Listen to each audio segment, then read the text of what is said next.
voulais vous remercier, mesdames et messieurs, d'être venus nombreuses et nombreux à cet iftar qui, comme toutes les années, célèbre un moment de convivialité, de solennité et d'amitié. Votre présence régulière, je pense que depuis 18 ans que la mosquée existe, toutes les années, nous avons effectivement organisé ces repas qui nous permettent effectivement de nous retrouver d'abord avec nos élus, nos responsables, nos frères juifs, chrétiens, pour pouvoir discuter, pour pouvoir échanger. Je crois que c'est un témoignage que vous apportez à la communauté musulmane. Cette communauté qui, comme vous le savez, elle fait partie du tissu social et les relations que nous avons avec les différentes autorités, qu'elles soient municipales, départementales, régionales et même nationales, sont uniques et je dirais même exemplaires. Ces derniers temps, je regardais, je lisais dans un site internet qui s'appelle Riposte laïque et qui demandait et qui interpellait le ministre de l'Intérieur qui allait à un iftar à la mosquée de Paris pour lui dire attention, aller à un iftar, c'est aller à une cérémonie religieuse et que vous mettez en péril la laïcité.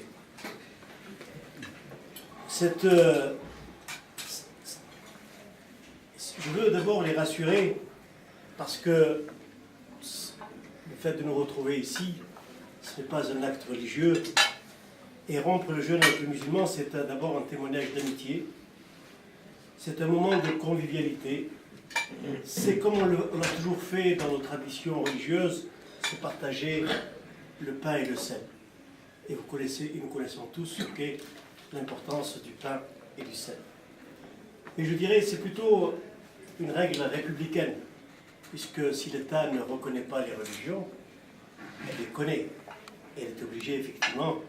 Et ce que nous faisons là, ce n'est simplement que l'application de cette règle républicaine. Et c'est vrai que nous sommes là ensemble, et cela nous permet aussi des moments de sincérité. Et je vous dirais que les moments que nous avons vécus ces derniers temps, la stigmatisation dont a fait l'objet la communauté musulmane durant ces dernières années et ces derniers mois, a été très difficile à supporter pour nous musulmans. Et je voudrais rappeler que la communauté musulmane, dans sa grande majorité, elle est d'abord citoyenne française. Ce sont les descendants de ceux qui sont venus défendre la France dans les moments difficiles. Ce sont aussi les descendants de ceux qui sont venus travailler et développer économiquement et socialement la France. Et ce sont aussi des étrangers qui sont en règle avec la loi et qui sont à l'aise dans la société française. Je voulais vous dire simplement que les musulmans ne sont pas des fauteurs de troubles. Nous avons souffert de voir comment l'islam et les musulmans ont été projetés au cœur des enjeux électoraux ces dernières années et surtout ces derniers mois. S'il doit y avoir un débat, nous le souhaitons. Mais le débat politique avec les outrances et les simplifications a tout envenimé. Alors que l'actualité montre tous les jours le caractère mondial de la crise économique et sociale, cette focalisation sur l'islam est pour nous incompréhensible. Mes chers amis, cette mise en cause politique a été une épreuve. La communauté musulmane l'a affrontée avec courage et lucidité, et les musulmans, une fois de plus, ont fait montre du sens des responsabilités. Durant ces années, combien de lieux de culte ont été dégradés? Combien de lieux de sépulture où reposent des soldats musulmans morts pour la France ont subi les outrages de la haine? Combien d'actes anti-musulmans ont été commis? La parole s'est libérée et l'islamophobie est devenue un thème comme un autre. On la rencontre à tous les niveaux. À Lyon, les groupes extrémistes ont pignon sur rue. Les sites racistes fleurissent sur la toile et ne cachent plus leur haine à l'égard de l'islam et des musulmans.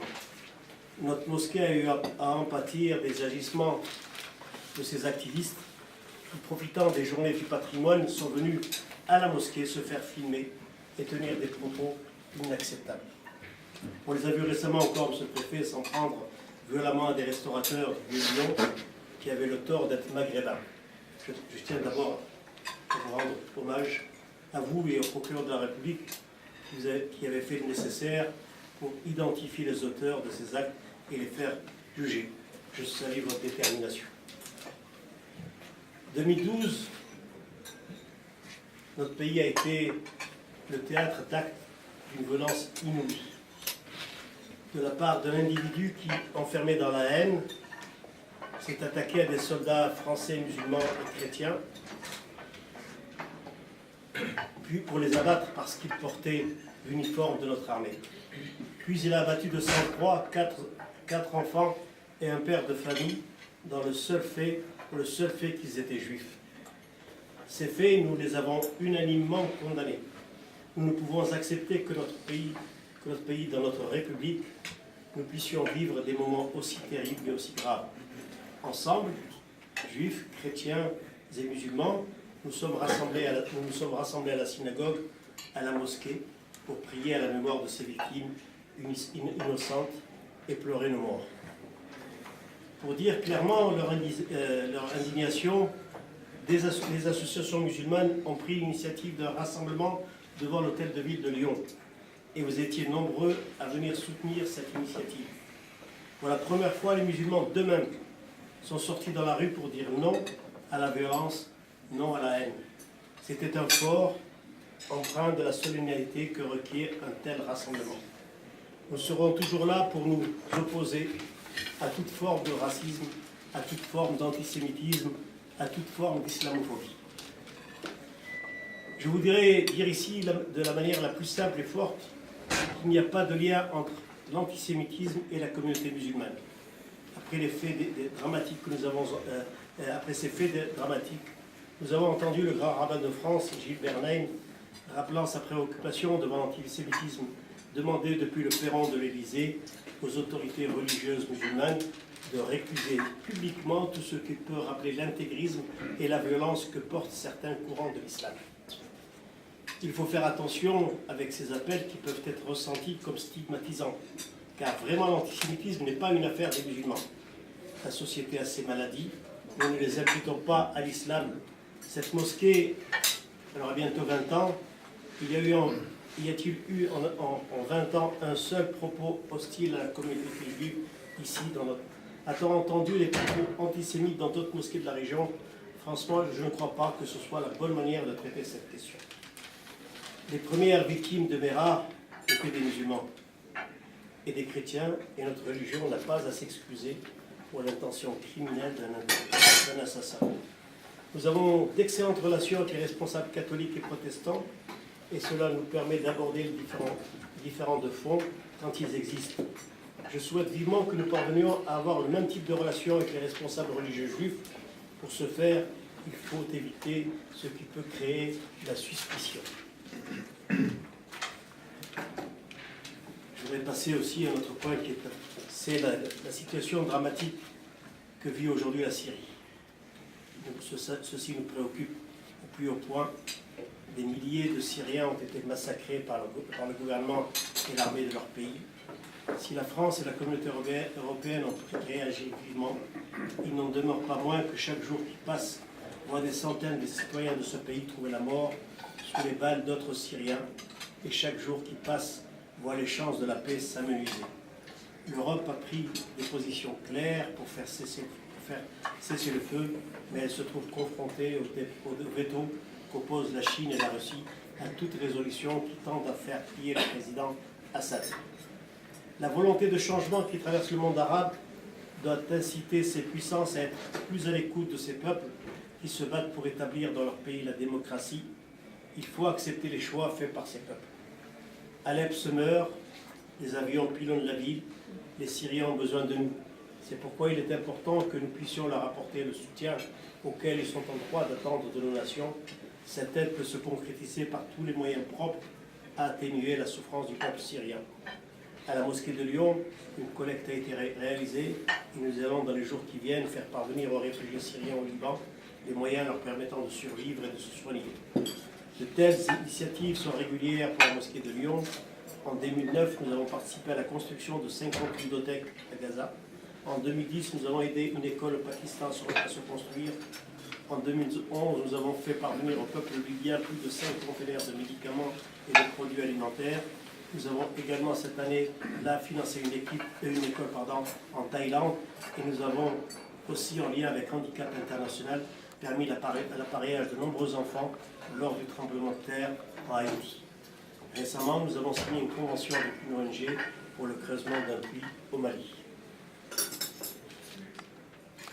C'est vrai que depuis 18 ans, on a pris l'habitude de s'écouter, de s'entendre, et vous avez toujours entendu parler à chaque iftar de cet institut que la communauté musulmane appelle de ses vœux. Et ce soir, je ne faillirai pas à la tradition. Le temps passe, mais nous sommes toujours aussi résolus. Ce que je peux dire ce soir, c'est que nos discussions avec les collectivités et l'État laissent espérer que l'importance de ce projet est reconnue et que nous avançons. Pour notre part, nous progressons en partenariat avec l'Université catholique, l'Université Jean Moulin et l'Institut français de civilisation musulmane. Je voudrais rendre hommage ici à Mathilde Philippe-Gay, qui est une des animatrices qui a pris le projet à son compte et qui active beaucoup, et à Bruno Guidordoni, qui est un de nos représentants de l'IFCM, et aussi au père Thierry Magnien, qui a pris aussi qui a pris ce projet avec beaucoup d'importance. Donc nous avons mis en place une formation destinée aux cadres communautaires musulmans pour les préparer à exercer sur le sol national en acquérant les connaissances sur la langue française, le système juridique, la laïcité et la dynamique de la société française. Ce projet est sur le point de se concrétiser, n'est-ce pas, M. le Préfet, grâce à votre appui, à trouver, j'espère, dans les jours qui viennent, la solution, et on pourra, en septembre, commencer cette formation. C'est sur cette note d'optimisme que je souhaiterais terminer mon propos, et comme il est de coutume en ce début de Ramadan, j'adresse tant à vous-même qu'à vos familles mes vœux de bonheur et de santé. Je vous souhaite à tous un excellent appétit en notre compagnie, et je voudrais remercier toutes les personnalités qui sont ici présentes, M. le maire de Lyon, M. le préfet, M. le cardinal Barbarin, messieurs, mesdames les députés, les représentants du conseil régional, du conseil général, messieurs les consuls généraux des pays musulmans présents à Lyon qui sont aujourd'hui avec nous ce soir. Je les remercie de venir chaque année nous apporter